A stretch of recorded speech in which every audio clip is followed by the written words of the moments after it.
আজকে সোয়াবিন রান্না করব। নমস্কার বন্ধুরা, আমার চ্যানেলে সবাইকে স্বাগত। আজকে সোয়াবিন রান্না করব। সোয়াবিনটা দুইবার ধুয়ে নিয়েছি, এটার মধ্যে বালু টালু থাকে, এই জন্য ঠান্ডা জল দিয়ে ধুয়ে নিয়েছি। এবার কড়াইতে একটু সিদ্ধ করব। কড়াইতে জল বসিয়ে দিয়েছি, জলটা গরম হয়ে গেছে। এবার জলটার মধ্যে সোয়াবিনগুলি দিয়ে দেব। একটু সময় সিদ্ধ হবে, নরমও হবে, যা বালি টালি থাকবে সব পরিষ্কার হয়ে যাবে।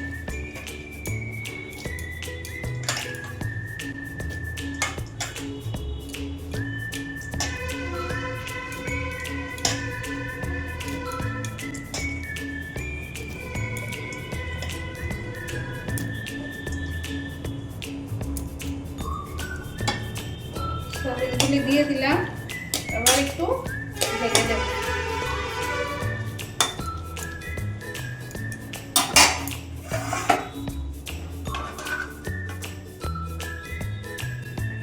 বাড়িয়ে দিলাম, সবজিটা সিদ্ধ হতে আলুগুলি কেটে নেব।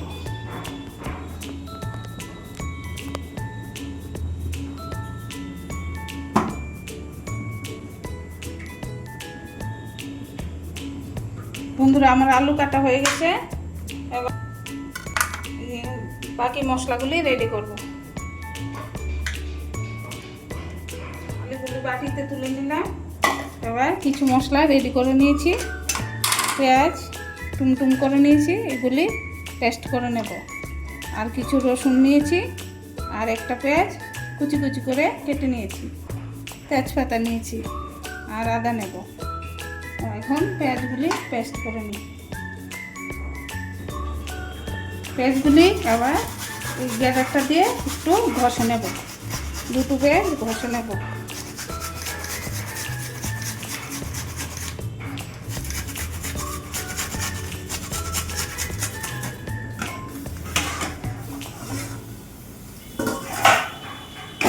সয়াবিনটাও সিদ্ধ হয়ে গেছে, আর একটু সিদ্ধ হবে। সিদ্ধ হতে হতে বাকি পেঁয়াজগুলি পেস্ট করে নিচ্ছি।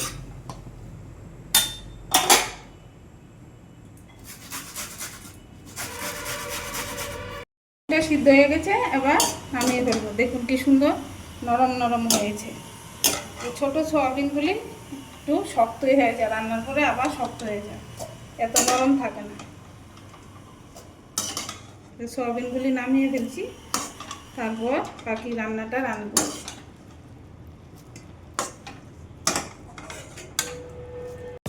কড়াইটা গরম হয়ে গেছে, এবার তেল দিয়ে দেব।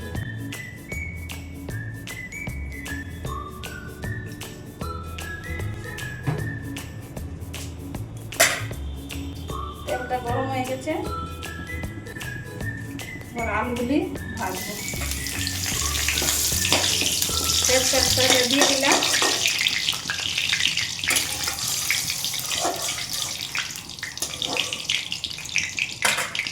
আলুগুলি দিয়ে দিই।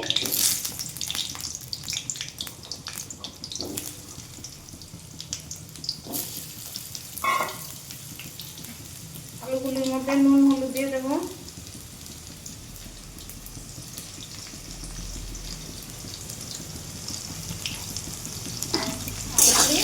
লাল লাল করে ভাজবো।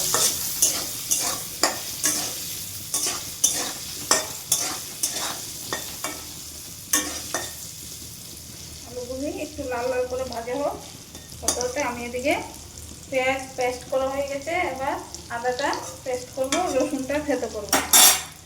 এটা একটু ঢেকে দেবো। আর আদাটা পেস্ট করে নিচ্ছি।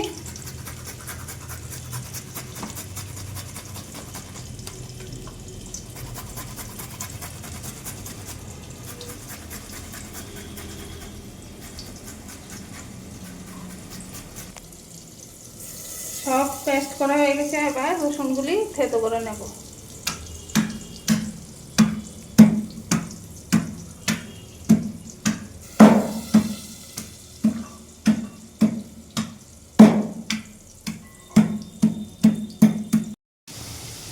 আলু ভাজা হয়ে গেল, এবার এটার মধ্যে পেঁয়াজ রসুন আদা সবগুলি মশলা দিয়ে দিলাম।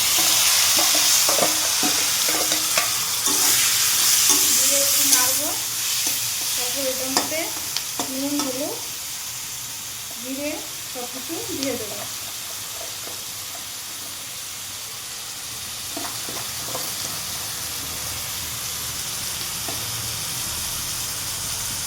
হলুদটাও দিয়ে দিচ্ছি,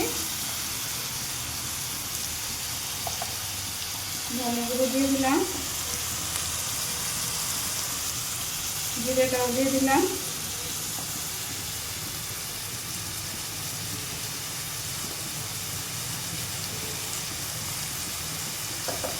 মরিচটা সামান্য একটু দিলাম, একটু নাড়বো, তারপর সয়াবিনটা দিয়ে দেবো।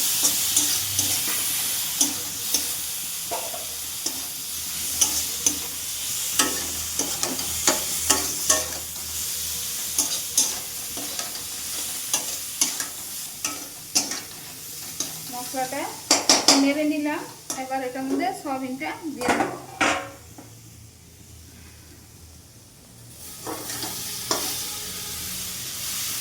এবার মশলার মধ্যে আলু আর সয়াবিন দুটোটা ভাজবো। আলুটাও সয়াবিনের সঙ্গে সঙ্গে সিদ্ধ হয়ে যাবে। আগের সময় সিদ্ধ করেছিলাম না, এবার সয়াবিনটা মশলা কষাবো আর আলুগুলি এটাকে সিদ্ধ হয়ে যাবে।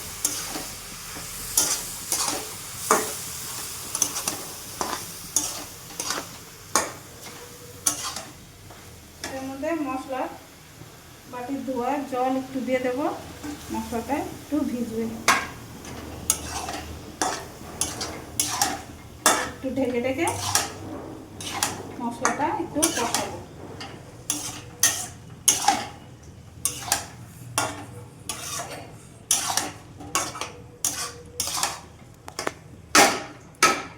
একটু ঢেকে দেবো, একটু সময় আস্তে আস্তে মশলাটা সয়াবিনের সঙ্গে ভালো করে মিশবে। ঢাকনাটা এবার তুলবো, তুলে একটু চিনি দিয়ে দেবো, এর মধ্যে একটু চিনি দেবো।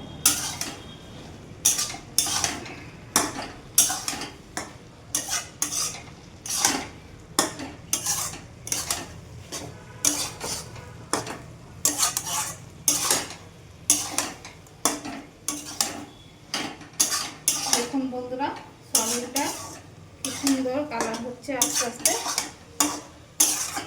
দেখতে খুব সুন্দর লাগছে। সয়াবিনটা পেঁয়াজ রসুন দিয়ে মাংসের মতো রান্না করছি। আলুগুলিও সিদ্ধ হয়ে গেছে,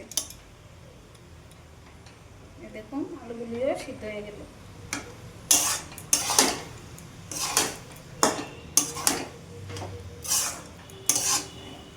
আরেকটু ভাজবো, আর একটু সময় ভেজে তারপর গরম মশলা দেব, জল দেব।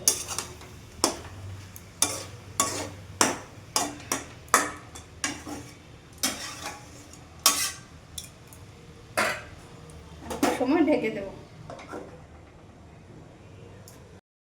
এবার ঢাকনাটা আবার তুলবো, তুলে এবার হয়ে গেছে সয়াবিন তরকারি। দেখুন সুন্দর হয়েছে। এবার আর বেশিক্ষণ রাখবো, এবার একটু জল দেবো, এটার মধ্যে একটু সামান্য একটু ঝোলা ঝোলা রাখবো।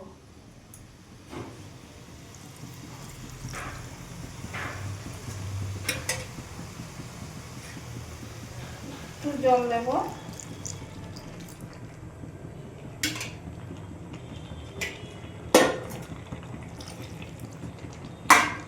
জলটা একটু ফুটবে, ফুটলে ফুটে আর একটু মাখো মাখো হয়ে গেলে তারপর নামিয়ে নেব। গরম মশলা দেবো, দিয়ে নামিয়ে নেব।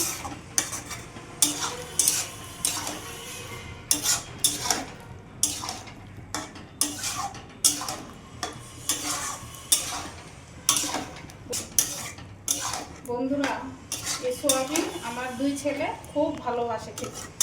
যে সোয়াবিন শুনলেই ওরা খুব খুশি হয়ে যায়, ওরা খুব ভালোবাসে খেতে। আমি একটু একটু ভালোবাসি, আমার বর একদমই ভালোবাসে। কিন্তু আমার বাড়ির ভাসুরের ছেলেরা, মেয়ে, ওরা বলে আমি সোয়াবিন খুব ভালো রান্না করি, ওরা আমার হাতে সোয়াবিন রান্না খেতে চায়। মাঝে মধ্যে ওদেরকেও রান্না করে করে দিই খেতে। দেখুন সয়াবিনটা কি সুন্দর হয়েছে। এবার গরম মশলা দিয়ে দেব।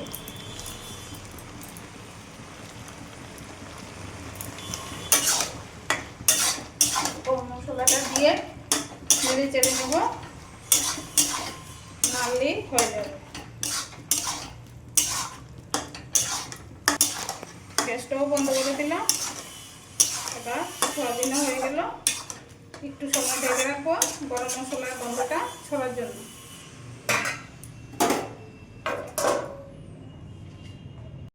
বন্ধুরা আবার ঢাকনা তুলে ফেলছি। এবার নামিয়ে নেব। এবার নামিয়ে নিচ্ছি। কি সুন্দর কালার হয়েছে বন্ধুরা, দেখুন কি সুন্দর লাগছে দেখতে। খেতেও খুব দুর্দান্ত হবে। এভাবে আপনারা বাড়িতে বানিয়ে খেয়ে দেখবেন, খুব ভালো হয়। পেঁয়াজ, রসুন, আদা সমস্ত মাংসের সব মশলা দিয়ে বানিয়ে রান্না করলে খেতে খুব দুর্দান্ত লাগে। আপনারা এভাবে বাড়িতে বানিয়ে খেয়ে দেখবেন। দেখুন বন্ধুরা কি সুন্দর হয়েছে, দেখতে খুব সুন্দর লাগছে। আপনারা কমেন্টে জানাবেন কেমন হয়েছে সয়াবিনটা, আর লাইক, শেয়ার, সাবস্ক্রাইব করবেন।